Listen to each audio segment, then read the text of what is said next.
আসসালামু আলাইকুম। আজকে আপনারা দেখাবো যে কখন ডু হবে, কখন ডিড দিয়ে প্রশ্ন করব। আমরা সবসময় প্রেজেন্ট ইনডিফিনিটটি আমরা ডু দিয়ে প্রশ্ন করব এবং আমরা পাস্ট ইনডিফিনিট সময় ডিড দিয়ে প্রশ্ন করব। আজকে আপনাদের আমি বেরির মতো সহজভাবে বুঝিয়ে দেব।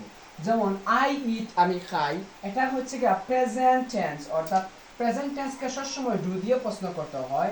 যেমন যেমন ডু আই ইট, আমি কি খাই। আর যখন আমরা পাস্ট টেন্সকে প্রশ্ন করবো, যেমন আই এইট, আমি খেয়েছিলাম, সেটাকে যদি আমরা প্রশ্ন করতে চাই, আমি কি খেয়েছিলাম, ডিড আই ইট। আর আমরা এখানে কেন আমরা বি টু বসালাম না, আসলে একসাথে কখনোই দুটা বি টু বসে না। আসলে এটা হচ্ছে ডিড, অর্থাৎ পাস্ট ফর্ম। আবার আমরা পাস্ট ফর্ম ইউজ করতে পারবো না, সেজন্য আমরা প্রেজেন্ট ফর্ম ইউজ করব। আশা করি বুঝতে পারছো যে ডু আই ইট, আমি আমি আমি আমি কি খাই, আর ডিড আই ইট, আমি কি খেয়েছিলাম।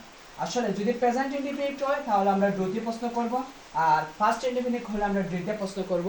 আশা করি বুঝতে পারছেন। আপনারা কমেন্ট অবশ্যই ডু এবং ডিড দিয়ে অবশ্যই একটি লিখবেন। ওকে, আসসালামু আলাইকুম।